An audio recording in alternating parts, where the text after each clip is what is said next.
Hello and welcome to Public Priorities. I'm Diane Parsons. And I'm Gail Caridi. And we have a guest today. Our guest is Judy Grinnell. And the topic of this program is the Hoosic River Revival. And we want to talk a little bit tonight about the history of the river, a little bit about the river and how far it extends, and also the mission and the goals of the Hoosic River Revival Coalition. Welcome, Judy. Thank you. Thank you very much for having me. Well, thanks for coming. A lot of people have questions still. You've been around and doing this for at least almost 3 or 4 years now. 4 years. But I think, people still have questions about what's going on and, what's the Army Corps of Engineers and a lot of basic things that I know you're going to help dispel out there in the public. Okay, I'll be glad to. We could start by just talking about the river. Yes. Because a lot of people know it only here, and some people don't even know that it is here because of the flood chutes. But the headwaters are in Cheshire, Mass. And it is unusual in that it flows north. One of the few rivers. One of the few rivers. Country that's right. In the world. Exactly. The Nile also flows. Yes, that's right. We're in good company. Yes, we're in good company. Right. So from Cheshire, it flows, as you might expect, and some probably know, basically along Route 8 into Adams, into North Adams, and from North Adams, it flows into Williamstown, then up into the southwest corner of Vermont, and then into the eastern part of New York State, and then flows into the Hudson. And it's about 70 miles long, and it is considered by fishermen one of the prime locations for trout fishing. And the ecologists I've gotten to know doing this project tell me what makes it also unique is it is one of the few cold water fisheries in New England. And our trout breed on their own. These are not trout that are brought in by, I can't remember what they call that when they bring Stocked. Stocked. Thank you very much. Right. You can tell I'm not a fisherman, but I care about the river. Right, but what I was realizing is that in your mission statement, you said that one of the goals is to bring the Massachusetts section of the river back to its fishable. That's that is one of our goals. Right. I think it is a goal, but we don't know yet whether we really can do it because one of our primary goals is to maintain flood protection. Right. So we first figure out how can we maintain flood protection, then how can we make the river really come alive again, and then how can we enable the people who live around here to enjoy the river. And those are our three primary goals. So, and I think it's important for people to understand that, your first goal, as you mentioned, is still protection of the land and the community that the river flows through. It sure is. And even if we didn't, the Corps of Engineers does. Right. We all know the sad history of the river flooding in downtown. As I have told you at various meetings, and Gail as well, I remember the late 40s, early 50s flood. I think it happened in that probably late 40s. 50. Yeah, so I do remember that. So I remember the history, but I balance my interest of that, and that's what brought the flood control chutes and the Army Corps of Engineers to North Adams in the first place. You're right. But I balance that against what I've seen in other places, which I think you're going to show eventually, and that's the river in Providence. Yeah, why don't we not leave the Corps of Engineers yet? Okay. Because you're right, it was the flooding and the terrible damage that prompted the city officials to contact the federal government and say, help, what can you do? We don't want this to happen again. And so the Corps of Engineers, which, by the way, has responsibility, another little thing I learned, not just in the United States, but around the world, wherever the United States has interest in navigable rivers or water, the Corps of Engineers has responsibility. Wow. So the Corps came here starting in the 40s, and these were built in the early 50s. So we're talking about almost 65-year-old flood chutes. And we're also talking about, and we'll discuss this later, their design was based on what they knew from the 30s and the 40s. Right. And you both know, what do we have now? It's all changed. Well, Climate it's change. not only weather, but we've got computers. They do simulations. They can do simulations based on what they now know to figure out, are we going to have another Hurricane Irene? Or are we going to have something that's really worse than that? Or was that really unusual? And so that's I think, one of the blessings of our project, that at this point, when parts of the chutes are falling down, having cracks, having seams in them, the preliminary work that our consultants have done have said, it's going to soon have to be done. Let's start thinking about it anyway. Because you know, they are 65 years old. So we will be working with the Corps of Engineers. And what the public needs to know is they designed and built ours. They don't necessarily have to design the new way we might look at this, but they do have to approve it. So the people should, in the community, should know that nothing will be done that will endanger the community. Right, I think that's very important to emphasize, Yeah. to reassure the public. Of course, yeah. But the good news is they can never build that design again. We may not be able to change certain parts of it. Just think, you know, it goes through the middle of the Mass MoCA complex. And there are Mass MoCA buildings that are right at the edge. In fact, maybe the chutes are holding up the buildings. I don't know. They're really very close. They're very, not very even close. walkable almost. Really. No, That's they how aren't. close it is. Yeah. So it is unlikely anything will happen there. And we also don't know what might happen in other places. This is why we have been trying to raise money to hire what is called a river or a fluvial, another new word I've learned, fluvial engineer, who will look at the flood chutes, look at how this water flows, and help us learn what we might do so that it will be pretty. That's what got me here. I went to San Antonio, Texas on business, maybe 15 years ago. Went to Providence on business after that. And I came back and I said to myself, we've got to do something in North Adams. And it's taken, I had family obligations, and so it wasn't until 4 years ago that I got together, Gail Caridi came, along with 29 other people. And these were people who had expertise that I did not have. I am not an engineer. I am not a fisherman. I am not an ecologist. I am not a city planner.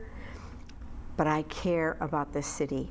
And so the 30 people who came all had those expertise, and plus general people, you know, you're not any of those things either, but you were like 4 or 5 other people interested in the city. And I just said what I told you. I've been to San Antonio and I've been to Providence, and I want to know if North Adams can look like these cities. You've seen cities where the river can be the centerpiece of a community and have more than just a side persona, so to speak. But the other thing about Gail and her interest in the river, I think, is something that kind of co-joins with what you're doing, and that's the bike path. Absolutely. Because any of the possible routes for the bike path have been alongside the river. So it has enormous recreational potential in addition to the fishing, as we talked sure about. does. And I think the bike path goes in perfectly because it's one of the more beautiful areas. People like to look at the water and, you know, and go along with the flow of a river. And Yeah, exactly. Why don't we talk a minute Sure, about yeah, where it let's is? get to some Right. of the names, yeah. So, because some people may not know, but we talked about the river coming in from Cheshire. So that is considered the South Branch. So we're here at Knoll Field. And this little green part is what's called riprap. And it's where those big rocks are on either side of the berm. And then all the red that you see here are flood chutes. And they are 45 feet wide, and they range in height from about 10 to 15 feet high. So it flows from Knoll Field behind the baseball diamond and stadium, and then it goes by Sons of Italy and keeps going and goes under the Hadley Overpass, through Heritage Park, behind City Hall, under Route 2, and goes into the Mass MoCA complex. Sorry, I forgot, it goes under, I said Route 2. This is Main Street and then Route 2, and then goes through the Mass MoCA complex, Up along this way. right through there. The North Branch comes in from about Stamford, Vermont. And it's interesting because this water flows slowly, and this part of our city is quite flat. When you go up to the Eclipse Mill and north, it starts to get pretty hilly. And you can, where am I going? The water comes down much faster. And so we have a couple dams up here, and it goes by the old Eclipse Mill, and then comes down, and Willowdell, frankly, was one of the areas that was very seriously damaged during And that's flooding. flowing south. Well, a little Yeah. bit south, From, and then when it comes goes from back up. Vermont. yes. Yeah. So, and then of course we go again under Route 2 Right. and Canal Street, and then it follows River Street all the way down to Mass MoCA, and the chutes continue together. It becomes then the Hoosick River. Right. Here it's considered the South Branch and the North Branch, and then the Hoosick River starts Kind of converges right right there. here. Yeah, where the electric company offices are, Yeah. and ends around Tyler Street. And then it continues into Williamstown, and there are some patches near Galvin Road, before Galvin Road, where there are also some chutes. But basically, this is our focus. And when we had a public meeting, we talked about this being our focus. And the other thing we did is the consultants showed us some pictures of what other communities have done, not just San Antonio and not just Providence, but there's a town in South Carolina that is totally experiencing a renaissance, because it had, like we do, a river that nobody really looks at.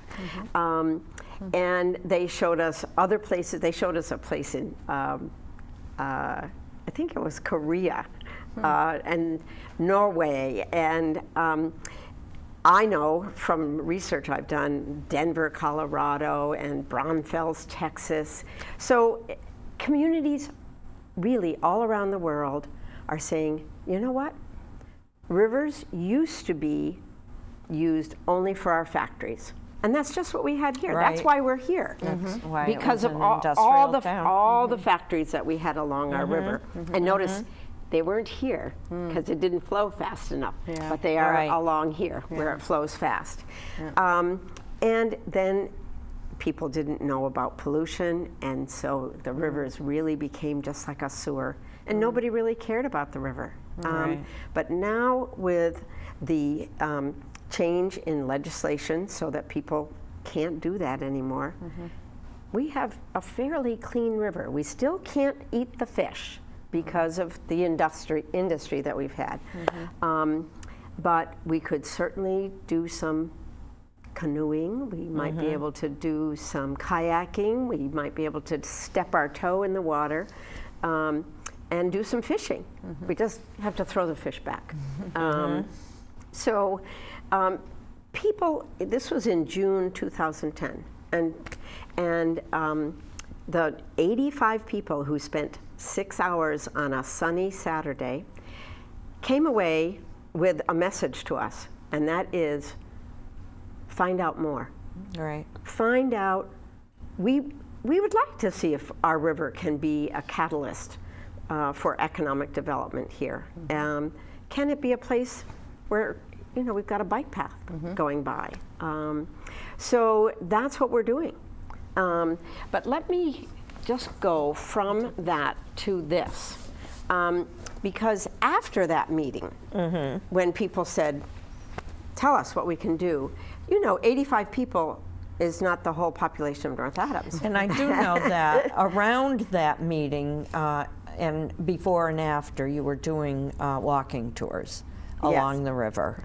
After. And well, even before, because I participated. Oh, in you're right. one We along just the didn't North have our Branch. brochure. Right, right. No, I might have even walked with Cindy. Cindy Del Papa, one of Yes. our members. Right, right. And I know that you've done that, so so I think that's another way to reach out to the community now to let them know. It is. You know what's happening with the Well, river. we'll Or what get isn't back to happening, this, yeah. but I'd like to point out that we now do have this walking brochure, Sure. which is historical, because what we're finding out is there's a lot of wonderful history in this city, interesting buildings. So that's what we talk about in It's a here. nice brochure, And it's available at the library and It City is. Hall. It's at the library, Gallery 51. It's available here in Heritage Park and at MassMocha. Probably Hoosick Bank. Hoosick Bank, yes. We thank MCLA and Hoosick Bank for helping with the printing of this. So one of our members, as I said before, we now have a steering committee. I actually did not say that. We went from that 30-person meeting to a smaller group. We're now about 15 or 20, including Diane, and Gail was with us until she found something more interesting to do. Has to be for in which Boston. We're more. very happy. But Howard Itzkowitz is one of the many people who's moved to town. He came here from Georgia and chose to retire here. He and his wife had come on and off for about 4 or 5 years, and no, maybe more than that. And then about 4 years ago, they bought a condo on Main Street, or no, Marshall Marshall. Street. No, one over. Holden. Holden. I've been There you there. That's right. His and- wife's an artist. That's right. And he came to one of the presentations I did to a business group, I think. And we talked afterwards, and he joined our committee because he said, I as an architect, am very interested in what you're doing and would like to help out. Well, he created this after our community nice, conversation. And we had 7 of these made, put them in 7 major locations around town.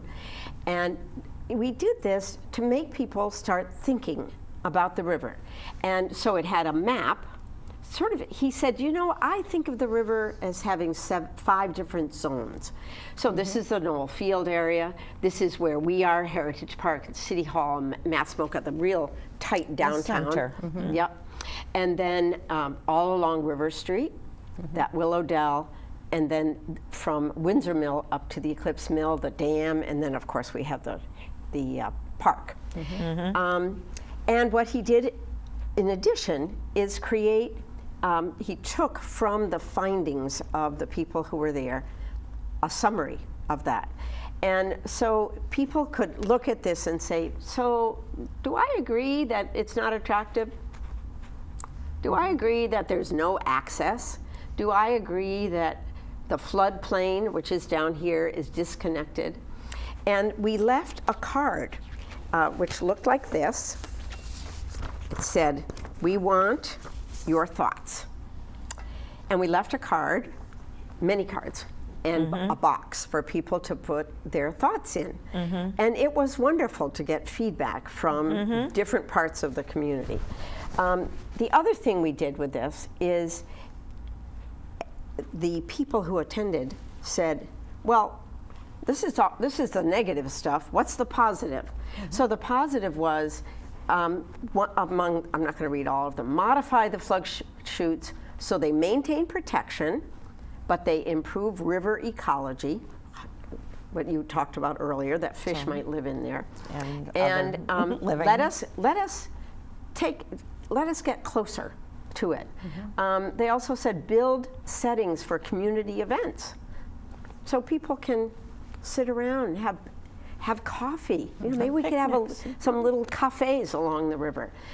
Provide outdoor art. You know, we have many more people living here who are artists. Provide outdoor art, historical references. So take what we've got in our walking brochure and create a sign in several places. And the other thing that they all said was link our city, the downtown area. You know, MCLA is right here. We could have a bridge going over that railroad track, over the river or down to the river, and maybe people could walk depending on what we end up doing. So link MCLA, all this sports activity here, all this history that we have in Heritage Park. And then Mass MoCA, we've got, I see this is one of my dreams of having downtown play area. It abuts all this area where things are for sale up by Church Street and East Main Street. And there's a big hill there. And we'll talk later, or maybe I'll put up this. Sure, why not? Okay, so Fitchburg has flood chutes like ours. Fitchburg, for those of you who don't know, is about 2 hours from here on Route 2. The difference, you can you see this flood chute right there? And there's another one over here.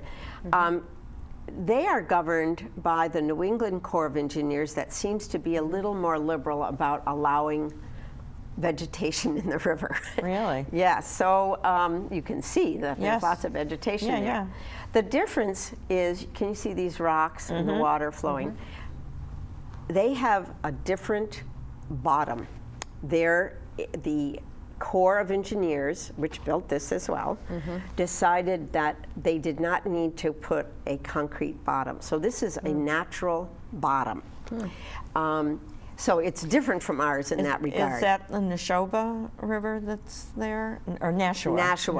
Nashua River. Okay. So since this picture was taken, they have a group similar to ours in Fitchburg, and they contracted with a river engineering firm to have them take a look, just like we are. First they built this park, and then their goal was to get this to come down if the Corps of Engineers would approve a design that said that enabled the Corps to feel safe, that nothing was going to be damaged if there was a flood, and the Corps did. So this wall is now down, but, and this is what made me think of Willow Dell, in the back, they've got a big berm, so that if this ever floods, it floods a park, which is okay. You know, the park will regenerate, and then, but it's not going to damage anything else behind it. So it is possible for us with Willow Dell because it goes up very, very high. Of course, we have homes there, and that's something we have to talk about. But anyway, this is a good picture of why we might have something that's more attractive, and why at this point we are raising money to go the next step. And the next step, and again, we use Fitchburg as an example. They have 7 miles of their river that they are looking at. They have a master plan. We're not going to get a master plan, but we're going to get what we call an options assessment. Tell us, I want to go back to this. Tell us, consultants, what might we do here? Because this area is very different from this area. Surely you're not going to suggest to us the same thing because this is so flat and open and floodplain that you would here where the river is coming in so fast and we now have a dam. And tell us what you might do in this section. So we're calling it an options assessment. The report we get will be about 25 pages. It will have illustrations similar to this. I keep hopping back and forth, but Can I just slow you down for a minute? Sure. Because the folks who are doing the options assessment involve the person you talked about, the engineer who's a fluvial engineer. It actually talks about the flow of water. Yes. How does it flow physically, the velocity, and all of that. And he's like the primary person, I think, in that group. Then there are the urban planners and the landscape architect. That's right. Who's involved. So they are bringing various kinds of expertise to this options assessment. Exactly. And I'm we're glad you brought expecting that to up. have 3 options, right? Well, From we'll them, have or probably not? 2 more? or 3. We've asked for 2 options minimum for each of those 5 zones. Okay. That's a lot of options. It is a lot of options, and what we're asking for is not just pretty pictures, but please give us approximate costs, give us the benefits, give us the disadvantages of doing this one as opposed to another one, so that it's realistic. And that's what the Nashua River did. The Nashua River people did. So here, for example, it says, imagine walking through history. Are we running out of time? We've got under a minute to go. Oh, dear. Or do you want to go longer and go for an hour? It doesn't matter. What do you think? I think we have more to discuss, so why don't we?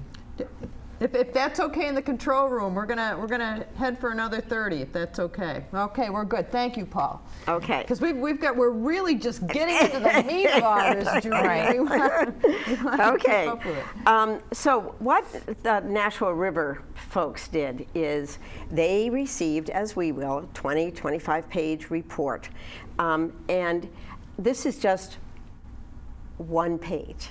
But what I liked about it is what they did is give the community different ideas. It says here, imagine a new life for the steam plant. Maybe there'll be condos there. Maybe there'll be condos up above and businesses down below.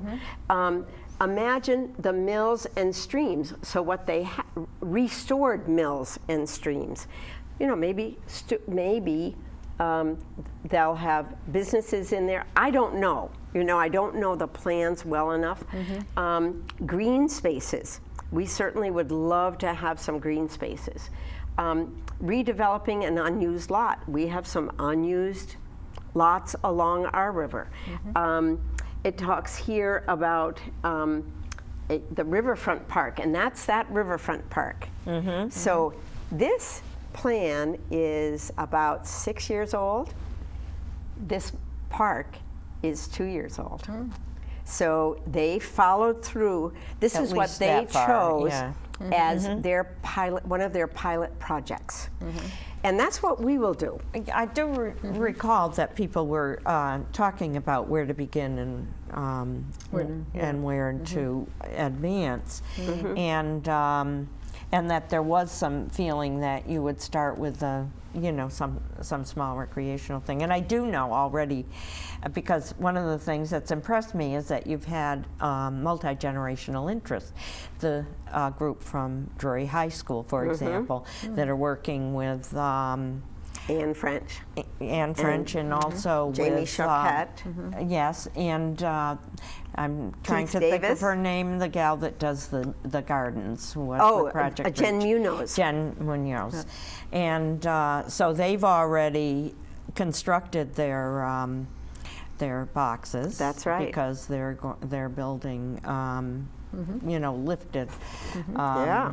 So we can go back. Planters. Um, But yeah, go also, one of the things that I thought was said, and mainly by John DeRose, about the importance of having potential for economic opportunity, that this can pick up the slack of the arts community and promote more economic potential for the town.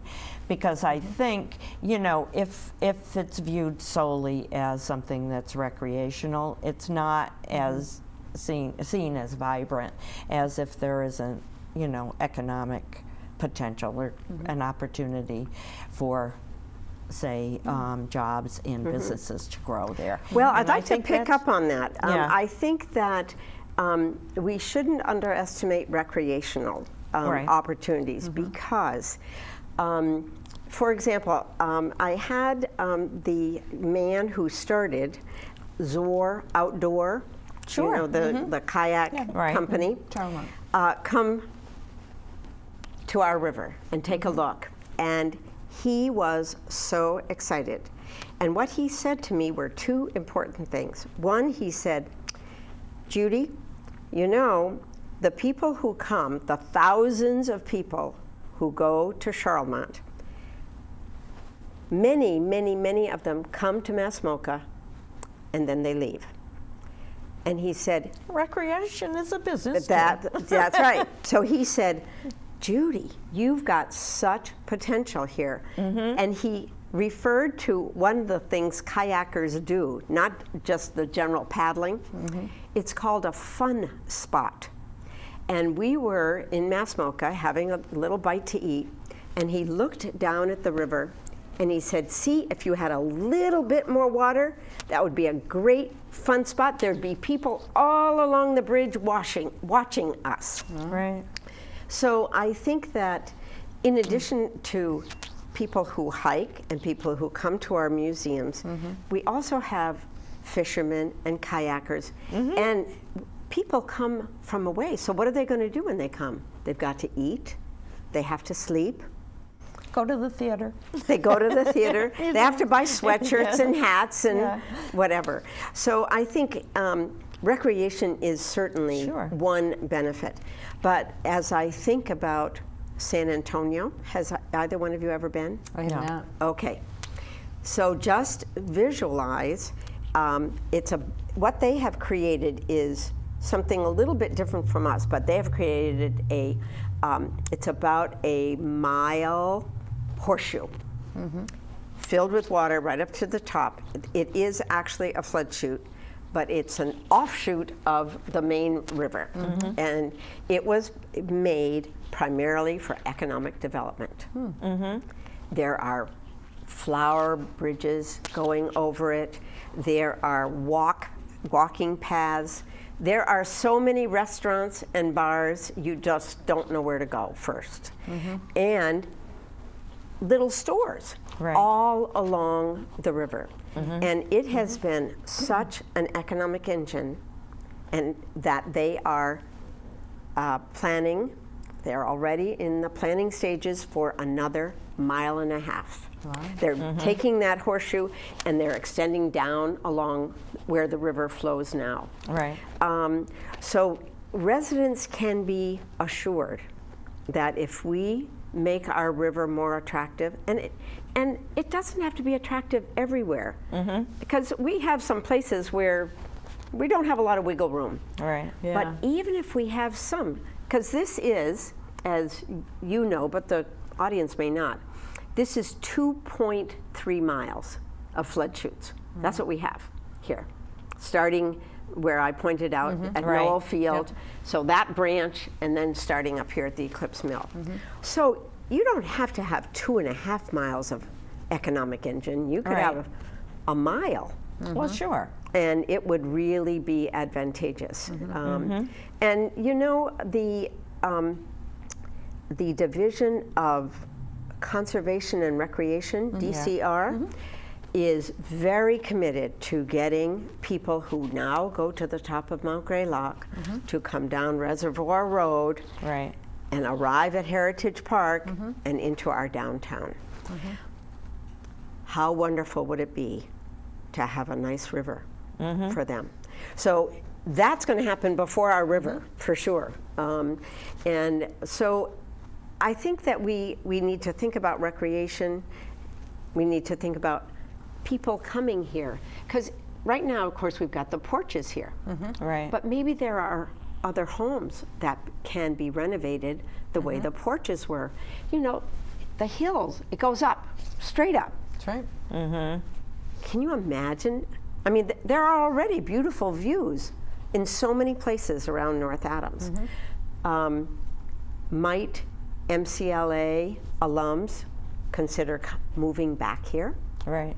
Williams alums move back. That's Why for sure. not MCLA? Why not have housing along the river or near the river that they might want to buy or rent?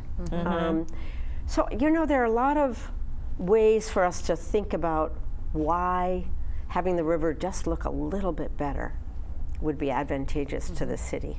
And there are studies that show that, I don't know what the dollar factor is, but it costs a lot of money to do what we want to do. Absolutely. But over time, it's advantageous. Right. So, you know, several people have said, where's the money coming from? So maybe we ought to talk about that. I think Sure. so. Yeah, Okay. and one of the important things too, I thought about it as you were talking about before, is you mentioned that you were raising money. We should let people know that if they're interested and they want to help, not just now, but at the end of the program too, to let them know where Okay. they can do that. Okay, we'll say it now and, and remind me to say it at the end. We have a website, the HoosacRiverRevival.org, and you can email me there and I will give you all the information. And emailing me also enables you, if you're interested in becoming a friend. And what we do is just send you notices. For example, when this walking brochure was made available, we sent an email message out to our friends and said, you can get it Right. here. So we are, our fiscal agent is the Hoosac River Watershed Association. And That's a well-known group in Yep, the area. Yep. So they, your checks would go to them. Okay. They deposit it in our account, but it's a tax deduction because they are a 501c3. Yeah, tax deductible Yes. for the person sending the- Contribution. right. Yeah, yeah. exactly. Okay. So the money. Money. Makes the world go round. It does. So we have been very fortunate that individuals, businesses, and the state have been supporting us. Most of the individuals would like to remain anonymous, so I'm not going to mention any names, but we have received everything from $30 to one person gave $10,000. You know, somebody who really wants this to happen. So I have been delighted with those individuals.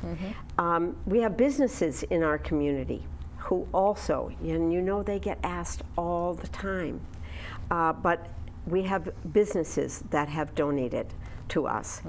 And the state, we haven't mentioned this before, Massachusetts Department of Ecological Restoration considers us a priority project. And they have given us $10,000 for the community conversation, and they have given us $12,000 toward the contract with the consultants. Good. Yes, we are really thrilled with that. But the contract with the consultants is expensive. We're talking $75,000, $80,000. Wow. So we're close, but we're not there yet. And because we're not there, we have just signed a half contract with the consultants, and they have been very good about saying, we trust you will get the rest, and we'll sign the other half. Can you mention the group, who they are? Is it Yes, the contract is with Malone and McBroom. They are a 200-person firm of engineers, architects, some city planners, and they have projects from Maine to South Carolina.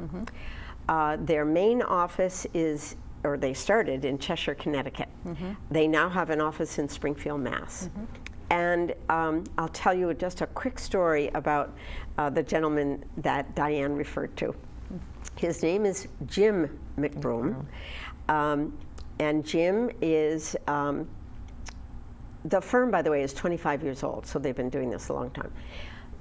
Jim is one of the principals in this firm, and he is so well known that another firm that was considering presenting us with a proposal called Jim, and Jim said, no, our firm is going to be submitting a proposal. Well, Jim, why don't you go with us? Yeah. And because he would not, they said, he's the best, and so we're not going to submit a proposal. I was very sorry, because they too are a very good firm, but it says a lot about this man who is looking at the water. He's the fluvial engineer. And then there are, of course, others who are dealing with other aspects of this. But you know what's interesting? They too went to another firm before submitting their proposal, because they felt that their strength was in rivers and engineering. Their strength is not so much in urban planning. And we had said, as you may recall, it's the chutes, safety of the chutes, it's the river, how are we going to deal with the river, and it's community life along the river. So it's the community life along the river that this other firm is going to be dealing with. What, you know, creating something like this. And one of the principals in that firm has history with North Adams. That's right. She One of has the done some urban work planners. already. Yeah, exactly. We could talk about the life right here if you want. Okay. Put this guy Yes. up for a minute. So, as I said, Providence, Rhode Island is one of the impetus for my doing this, and it's not a flood control project, but it is a river project. What they did, though, the thinking relates to what we're doing, and the thinking was this: they were going to renovate their downtown train station. And somebody knew that the river flowed underneath in big pipes right by the railroad station. And it was probably, you know, an architect like Itzkowitz who said, wait a minute, you've got something really beautiful here. So it's called daylighting. So what they did is they daylighted their river and incorporated the river into their downtown planning. It has made a world of difference. World of difference. Providence, downtown, there's something going on every night during the day.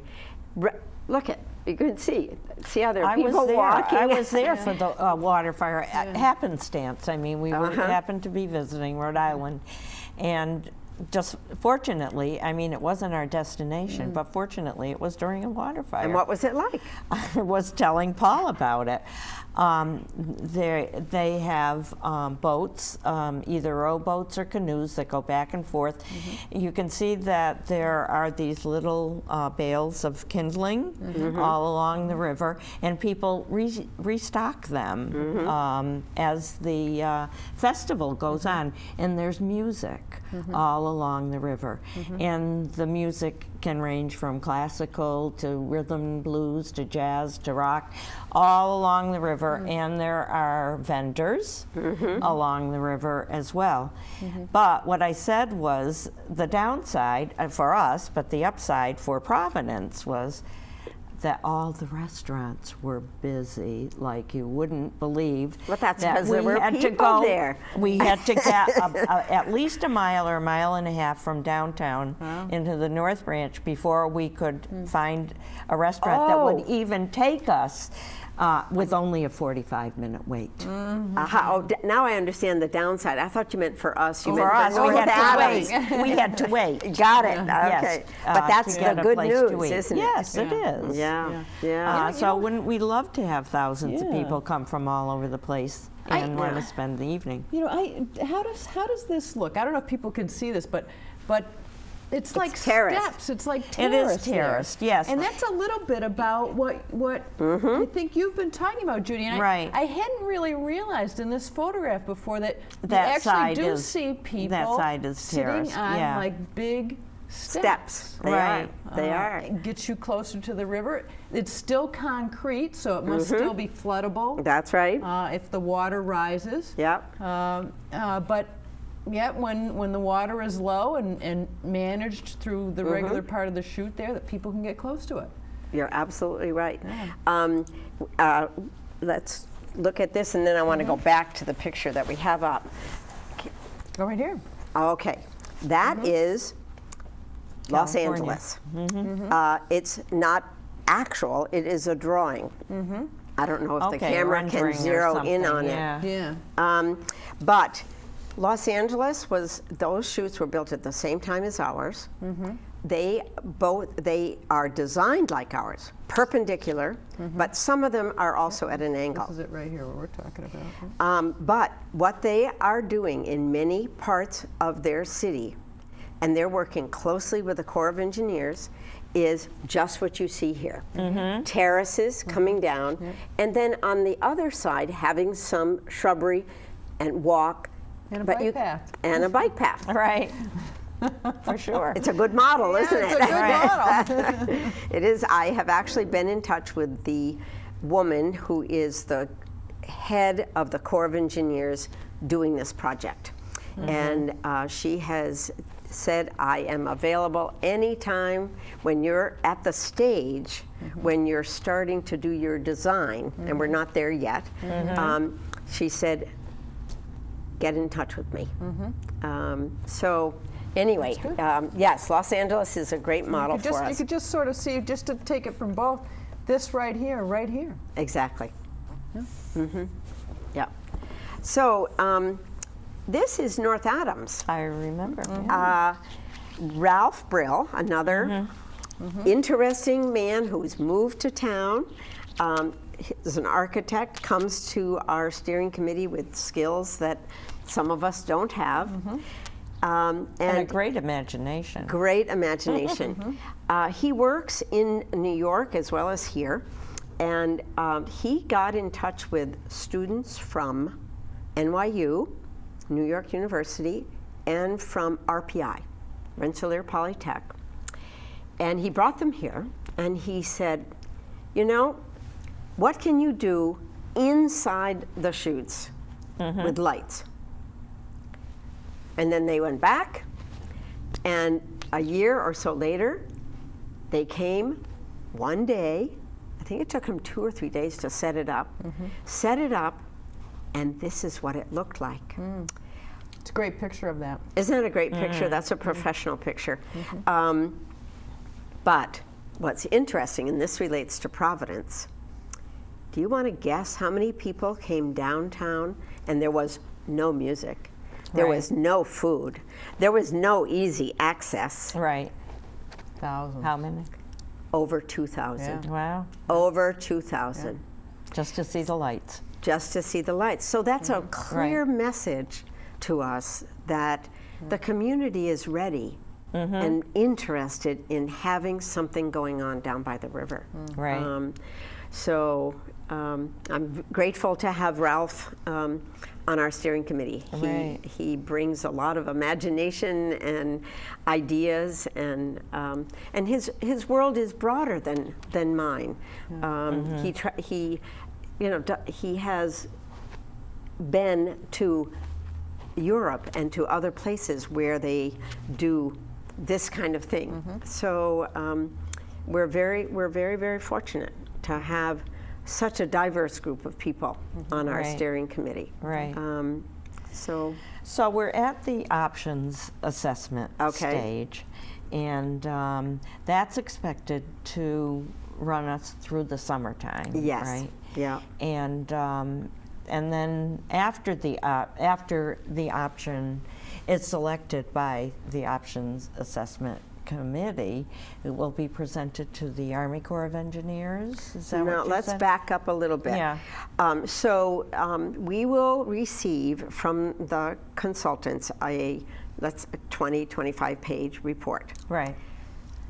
The next step is for us to have a community meeting. Another meeting with the community. And we will have that meeting, and again, the engineers will present their information about the chutes and the water, and they will say, and because of the condition of the chutes, what we think we can do, because of the water flowing, because of the way the corridor is, here are the main options that we have. Okay. Our committee, Diane is on the committee, the options committee, will have narrowed those options somewhat. Right. So then we go to the community, we get feedback from them. What do you think? Do you have ideas? Because it's not a master plan. We want people to know that this is the initial stage.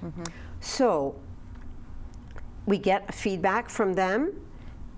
The consultants put that into part of their report. We get a full report from them, options, community feedback, and then our options committee and steering committee will sit down and say, okay, based on what we heard from the community, based on what we think we can do easily, not so expensively, that will give the community an idea of why this is a good idea, let's pick one.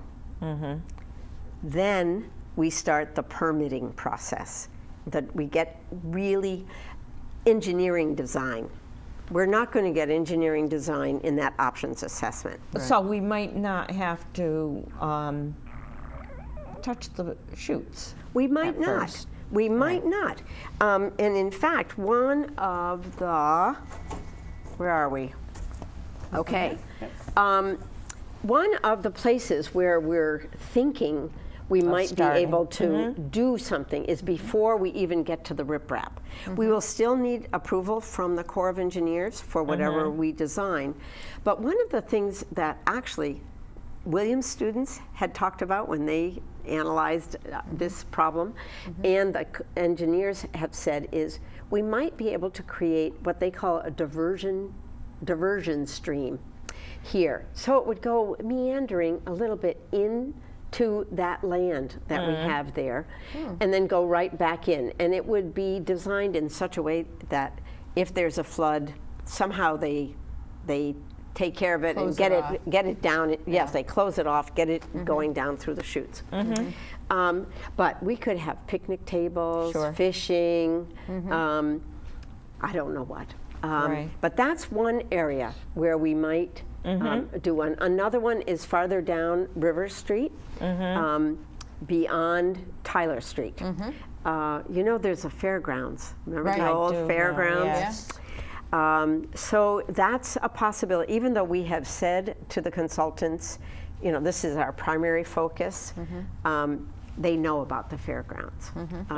There's also land up here above the dam. So I don't know. This is why it's going to be exciting to see what they feel are the best options for us. And then, of course, then we have to raise money again, because that would cost, oh, $250,000 maybe. Right. Well, But- purchasing of property costs money. The place you're talking about now is city-owned, is it not? Yes, it is. Exactly. Right. Yeah. Exactly. So probably starting where, It would be less expensive. Yes. Makes sense. Right. No acquisition. Well, and just Right. think how easy people could have access to it. I mean, Sure. people walk along here and a it's lot. not threatening anybody who might own property along the river in other phases as well. But nothing would ever be done, Diane, Right. that would Pose pose a threat hazard. to somebody. Well, Yeah. no, We what just I'm couldn't do that. talking about is relocating. Oh, I see. Oh, no. Yeah. Right. No, Right. no. We're not No, thinking I'm of that not at talking.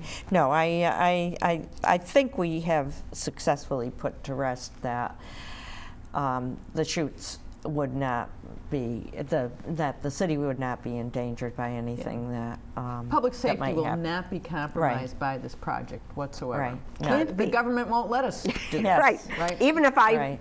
got a sledgehammer and Yeah. wanted, I mean, it's just not going to happen. Right. And we don't want to. I mean, this is Yeah. my city. I don't Right. want anything And as to you happen. said at the beginning, there's something got to be done eventually with those chutes anyway because of their age. They're degrading. And that- They yes. are. And Yeah. one of the things the consultant said is you don't want to wait so long That it's we necessary, get yeah. a Hurricane Irene and the chutes Right. collapse. Right. So, and there's no way to know if and when that will happen.